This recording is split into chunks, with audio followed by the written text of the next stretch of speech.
안녕하세요. Riding on the Korean wave. Welcome to a brand new week on the Culture Wave. I'm Kwon So-ah in Seoul. Explore with us Korea's culture from all aspects and stay up to date with K-entertainment, K-history, K-musicals, K-everything. And we'll do all of that together with our Monday co-host, Walter Lee. Hello, Walter. Hello, Soa, and happy Monday, everyone. It's great to see you again after a long weekend. Well, a long weekend for me.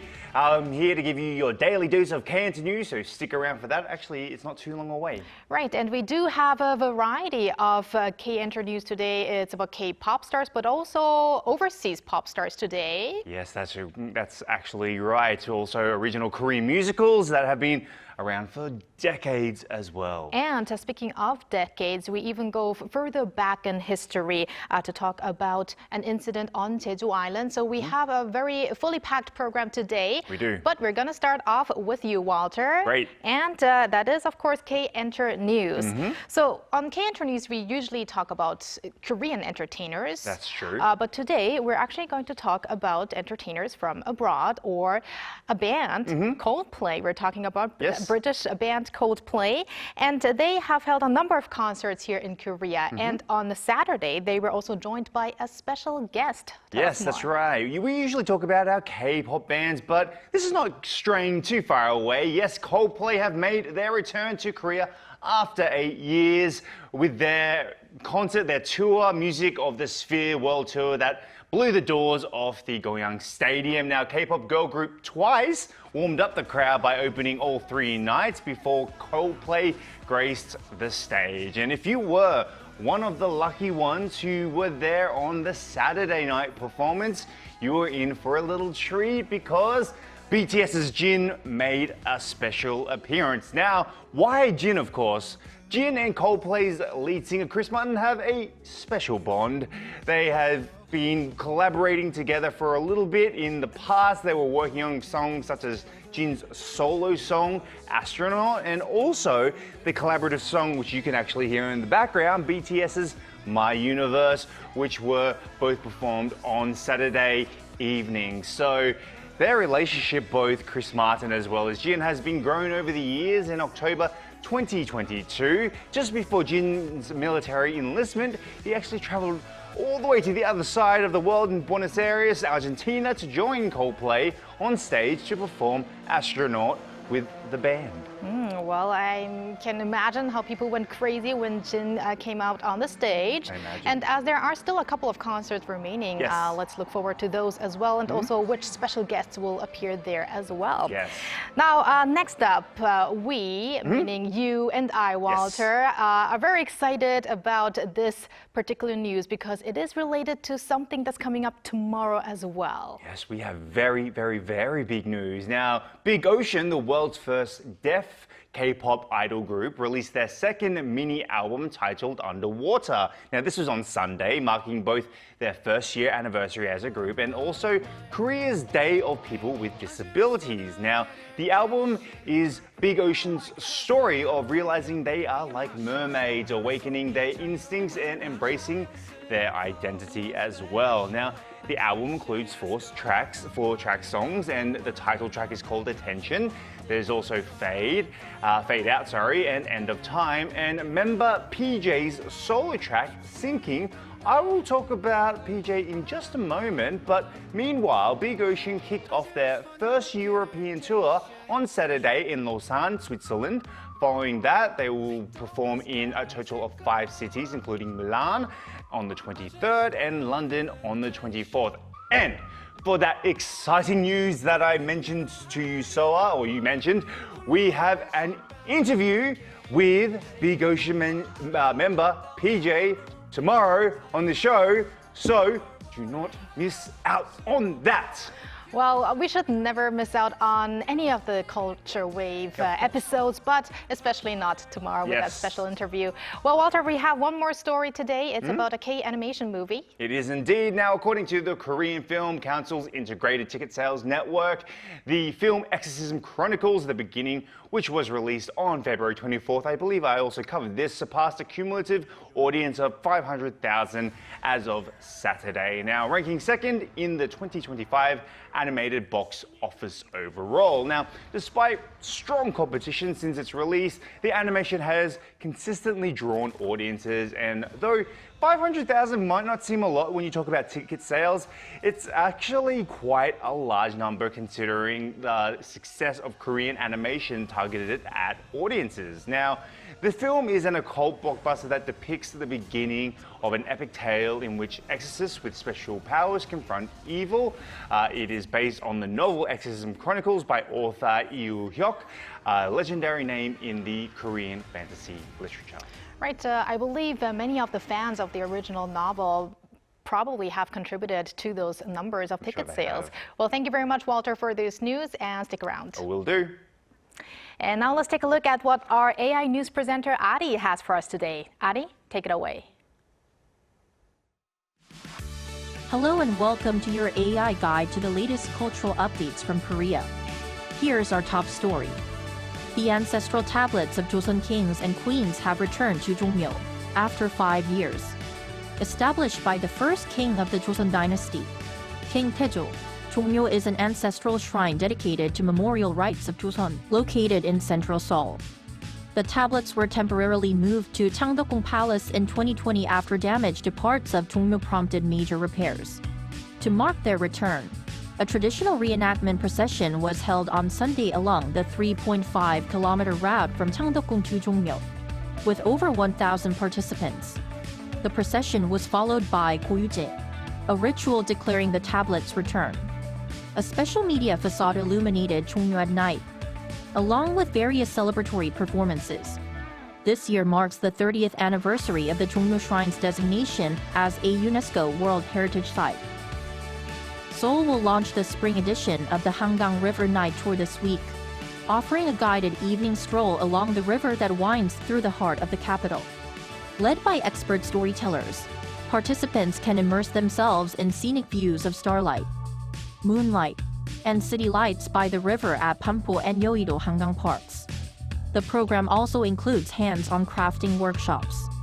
It runs every Friday and Saturday evening through June 14th. Participation is lottery-based, and sign-ups are available at visit-hangang.seoul.kr. Incheon International Airport ranked 3rd globally in international passenger traffic last year, handling over 70.6 million travelers. That's according to Airports Council International's latest report. Dubai took the top spot, followed by London's Heathrow.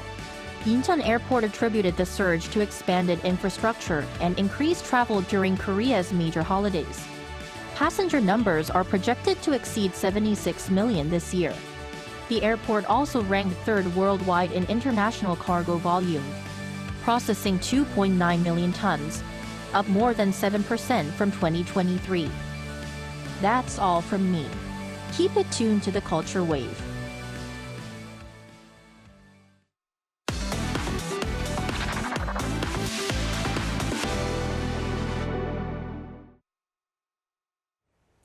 Earlier this month, Koreans commemorated the anniversary of an uprising on South Korea's Jeju Island back in 1948. Days after, we learned that the archives of the Jeju April 3rd incident were officially added to UNESCO's Memory of the World Register in remembrance of the victims of state violence. Our news features reporter An Sung-jin went down to Jeju to take a closer look at the historical artifacts. The search for answers still continues, nearly 80 years after the Jeju April 3rd incident. Mr. Yang's grandfather was one of the missing from the incident. Only around 10 years ago did he find out his grandfather had died in prison. I still get emotional every time I talk about it. But the older I get, the more I understand the hardships of what my grandpa went through. I work on understanding the pain of those who have passed away. Mr. Yang works for the Association of Victims' Families from the Jeju 4-3 incident. There are some 4,000 tombstones of the missing victims that the families still mourn. The Jeju 4-3 incident traces back to an uprising on the island in the late 1940s, at a time when South Korea was still working on forming its own government. Following discontent over the election process and economic hardships, the Workers' Party of South Korea launched an armed uprising, which the government violently suppressed. Many were killed by the government forces, and others allegedly involved in the uprising were sent to prison and tortured. Many, like Mr. Yang's grandfather, died in prison. The reason this stone can't be placed is because this still doesn't have a name to it. Some call it a massacre. Some say it's a revolt, but there has been no name given to it. Around 30,000 people are thought to have died. More than 30% of them were elderly, children, or women who were not affiliated with any of the combatants. Those who know the past and the stories behind it work on raising awareness so more people can recognize the value and the significance of what happened here. The Jeju April 3rd incident became the background for Nobel Prize Literature winner Han Gang's book, We Do Not Part, discussing humanity and the survivors of the incident. I read testimonies from massacre survivors, pored over materials, and then, in as restrained a manner as I could, without looking away from the brutal details that felt almost impossible to put into words, I wrote what became We Do Not Part. To make sure the incident and the victims are not forgotten, the Jeju 4-3 archives have been designated as a UNESCO Memory of the World. The documents in the archives illustrated the underlying human stories of Jeju. Time passes, but what remains important is that people continue to remember. 안성진, Arirang News, Jeju.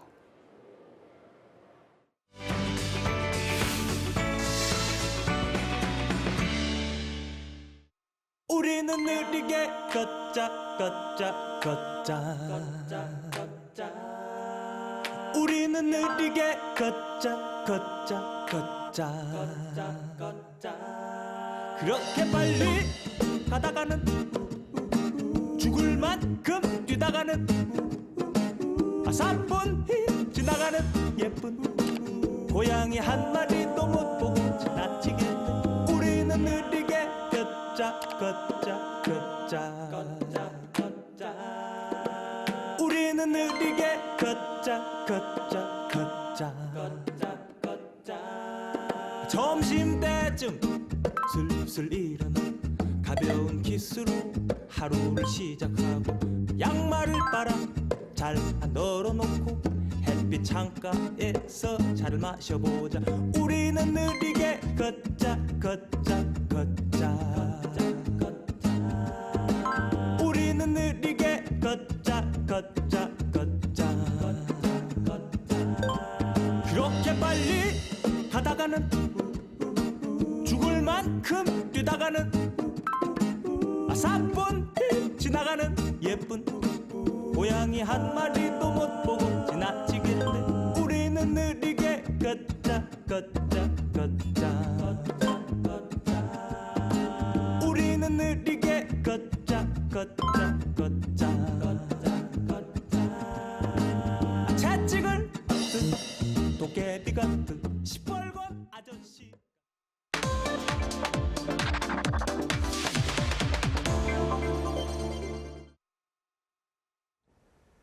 Old but gold. This year, a number of Koreans' favorite long-running original K-musicals are being welcomed back onto the stage. What does it take for musicals like The Last Empress and Love in the Rain to receive decades of love from the audience?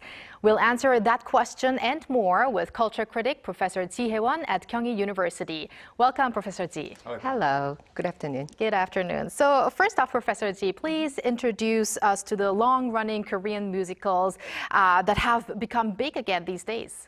Right. Recently, the musical 베르테르 successfully completed its 25th anniversary performance starring 엄기준, 양효섭, and 전미도. This show is actually a Korean original musical created in 2000 and is one of those shows that has the truly secured the fan base, especially from among the younger generation. And moreover, the musical The Last Empress, 명성황후, is playing its third year anniversary performance. And another musical, Love in the Rain, 사랑은 비를 타고, is also about to celebrate its 30th anniversary later this month. So considering that there are not many musical theaters in South Korea that have a long lifespan, so shows like this that have been loved for more than 20 or 30 years, that can be said to be the special achievement in that they lead and expand the theater market in South Korea. Soa mentioned in her introduction The Last Empress. So let's talk a little bit more about that, which is, a pioneer when it comes to original theatre productions here in Korea. What makes it so special and why has it stood the test of time, do you think? The Last Empress tells the story about the Empress Myeongseong, the wife of King Gojong, the 26th king of Joseon Dynasty. So it premiered in 1995, commemorate the 100-year anniversary of her assassination. So it is based on the famous novelist Lee Mun-yeol's play Fox Hunting, 여우 사냥, and composer Kim Il-gap and lyricist Yang In-ja collaborated to present more than 50 songs. So The Last Empress was such a masterpiece to be produced as a large-scale work in the 1990s. So when the original musical are almost none in that period. So and to performed in it overseas as well. So in 2007, it was the first Korean original musical to surpass 1 million cumulative audiences, and in 2009, it achieved 1,000 performances. So, and during its 30-year anniversary performance, it has set a new milestone in Korean performance history by surpassing 2 million cumulative audiences. It is amazing. Right. We did talk about that milestone on our program as well because it is such a big achievement.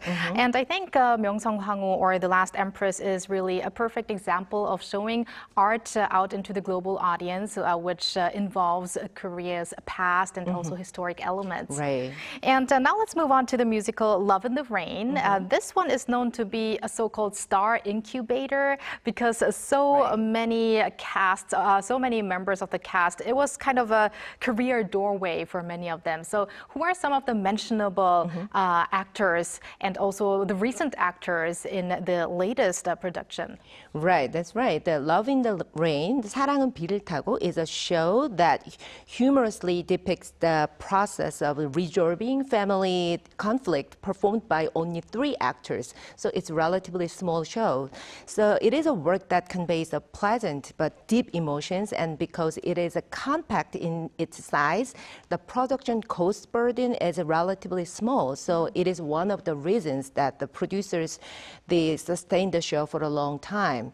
So the original cast members of the show include the legendary musical actors Nam Kyung-up, Nam Kyung-ju, they are actually brothers, and Choi Jung-won, and other stars like Gi-jun, Park Gon-young, Oh Man-seok, Shin Sung-rok, and Kim Mu-yeol have played roles in the show as well.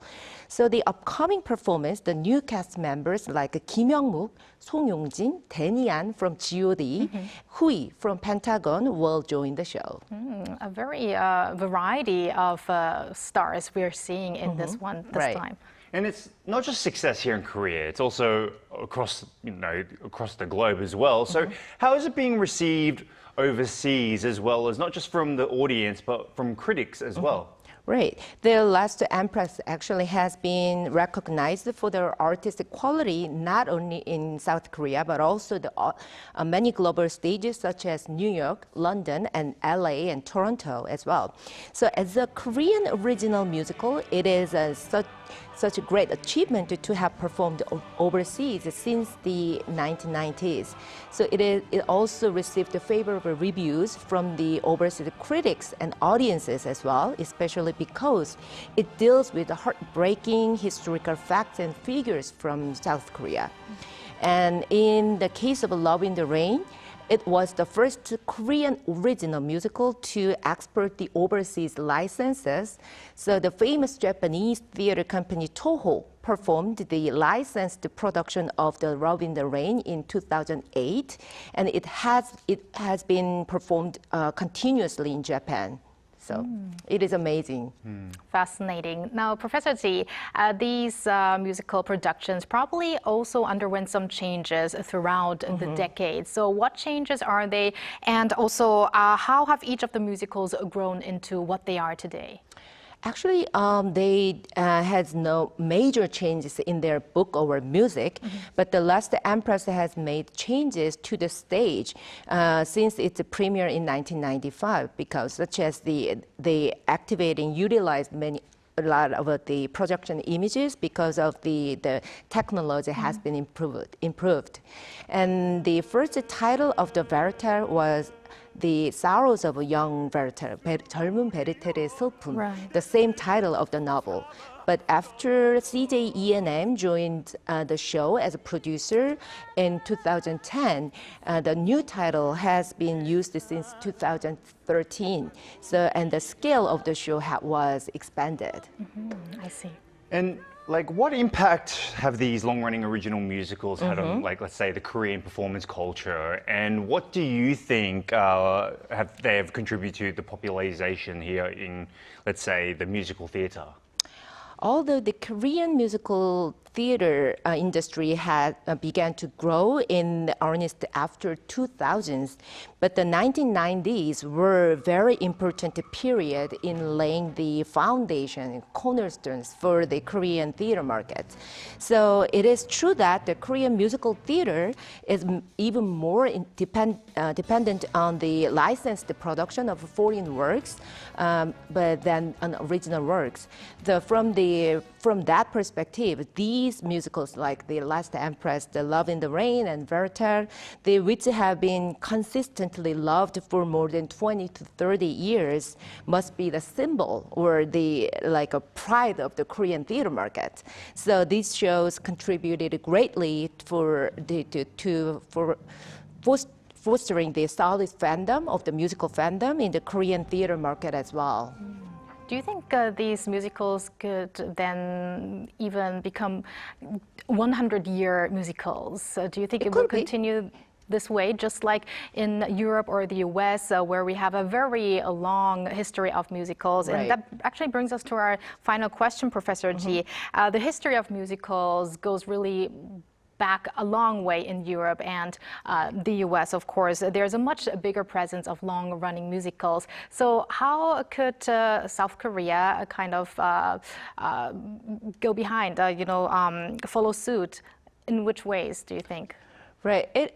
Actually, it is difficult to simply compare the Korean theater industry with the markets in Broadway in New York or West End in London, because they are much larger market than Korea, and their main audiences are the tourists. So, but however, unlike movies, the success of the performance depends on its longevity.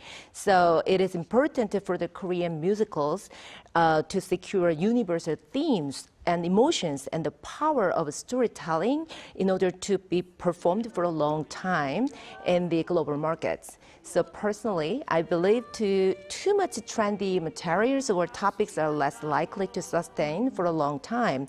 So the key is to find out the story that can be performed over and over again, regardless of time and place.